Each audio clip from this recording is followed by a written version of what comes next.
साथियों, आप सब अपने एफपीओ में संचालक मंडल या बोर्ड ऑफ डायरेक्टर्स के सदस्य रहे हैं। आप अपना पर्याप्त समय संचालक मंडल के सदस्य के तौर पर गुजार चुके हैं। एफपीओ पर प्रशिक्षण की श्रृंखला की पहली कड़ी, जिसे हमने जागृति नाम दिया है, में हम एफपीओ के विषय में बुनियादी बातों को समझने का प्रयास करेंगे। जागृति का अर्थ जागरूक होने से है। इसलिए आइए हम सब किसान उत्पादन संगठन की आवश्यक मूलभूत जानकारी और इसकी विशेषताओं के बारे में समझ विकसित करने की कोशिश करते हैं। इस पहले मॉड्यूल या पाठ्यक्रम में हम कोशिश करेंगे कृषि आधारित गतिविधियों में आने वाली बाधाओं को समझना, सामूहिक कार्य करने की आवश्यकता, एफपीओ का अर्थ एवं उसकी विशेषताओं को समझना, एफपीओ के लिए आपसी सहयोग के सिद्धांत और मूल्यों को लेकर स्वयं को संवेदनशील बनाना। इन सब बातों को समझने के लिए आइए चलते हैं भूमाता किसान उत्पादक कंपनी के प्रशिक्षण कक्ष में और देखते हैं वहां क्या हो रहा है। आप सभी को मेरा नमस्कार। मैं सरस्वती हूँ। मैं एक स्वयंसेवी संस्था के साथ काम करती हूँ। मैं किसानों के साथ काम करती हूँ और उन्हें किसान उत्पादक संगठन या एफपीओ के निर्माण में मदद करती हूँ। मैं यहाँ आपके बीच आपके इलाके में कृषि खेती की हालत और आपके एफपीओ को लेकर चर्चा करूंगी। मैं आपसे गुजारिश करूंगी कि एक किसान के तौर पर आपके सामने कौन कौन सी चुनौतियां पेश आ रही हैं, उनके बारे में खुलकर चर्चा करें।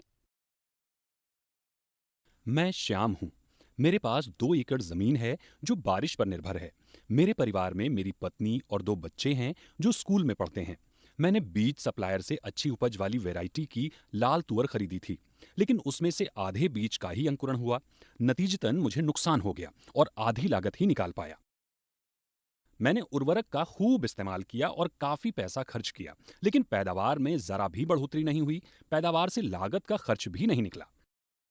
मैं तो वक्त पर निराई उपकरण भी किराए से ना ले सकी और फसल तो पूरी खरपतवार ने नष्ट कर दी, जिससे मेरी पैदावार घट गई। मेरी फसल तो अच्छी हुई, लेकिन धुलाई में तमाम पैसा खर्च करके बाजार में फसल ले गए। तभी भाव बुरी तरह गिर गए, क्योंकि बाजार में बहुत ज्यादा लाल दाल आ चुकी थी।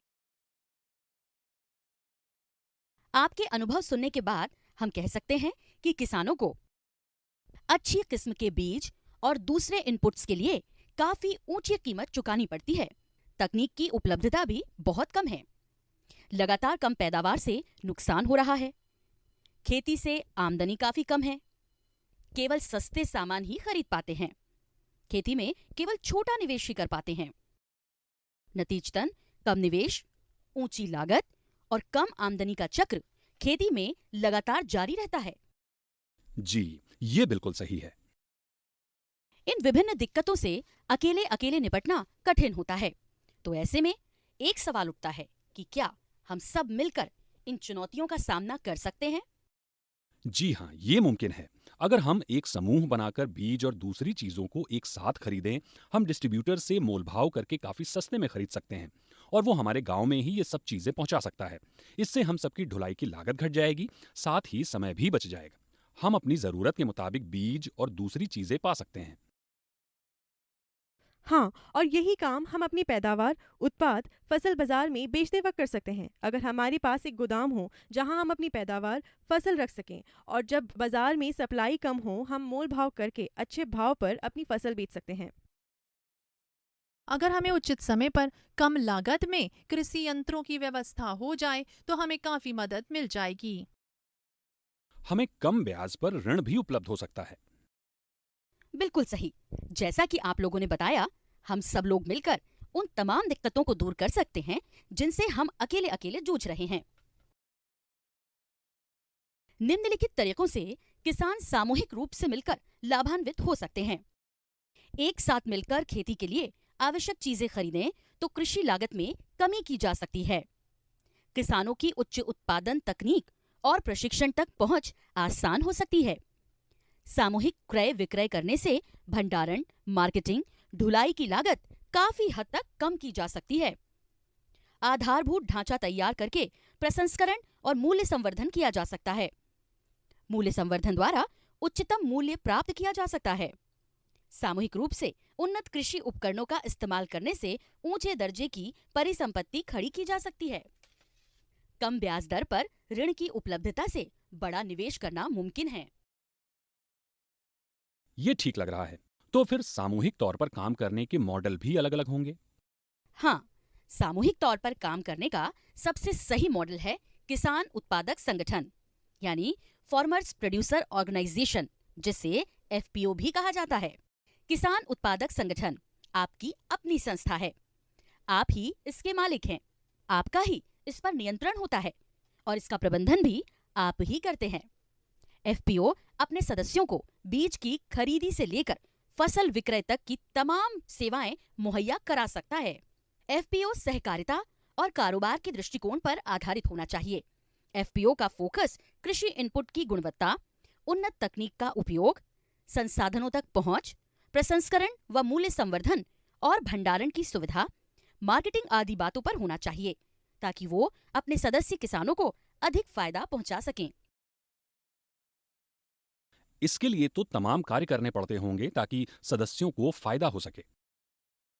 हाँ, एफपीओ कई तरह के सामूहिक कार्य करते हैं, जैसे उत्पाद की मार्केटिंग, प्रसंस्करण एवं मूल्य संवर्धन, भंडारण की सुविधा, उच्च गुणवत्ता के बीज उत्पादन और आपूर्ति, उर्वरक और खाद जैसे इनपुट की सामूहिक खरीद, पारिस्थितिक और जैविक कृषि, उन्नत कृषि तकनीक का इस्तेमाल, किराए पर कृषि मशीन मुहैया कराने वाले कृषि सेवा केंद्र का संचालन। एफपीओ के बारे में चर्चा करने के बाद अब हमें इसके सदस्यों के लिए उसकी उपयोगिता समझ आ जानी चाहिए। हाँ, एफपीओ एक कारोबारी संस्था है जो जमीन जोतने, बोने, विकसित करने से लेकर उत्पादों की मार्केटिंग कर हर स्तर पर काम करती है। जी, बिल्कुल सही समझा गायत्री।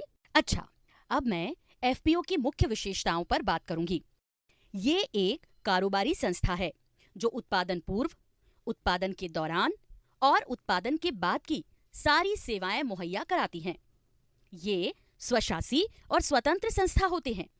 इनके मालिक किसान होते हैं और एक तरह से ये निजी संस्था होती हैं। ये वैधानिक संस्था होती हैं जो कानूनी दर्जा प्राप्त पंजीकृत संगठन होता है, जिसमें कर्मचारी और पूरा तंत्र रहता है। इसका स्वामित्व, नियंत्रण, प्रबंधन और उपयोग इसके किसान द्वारा किया जाता है और ये अपने सदस्यों को सभी आवश्यक मदद मुहैया कराता है।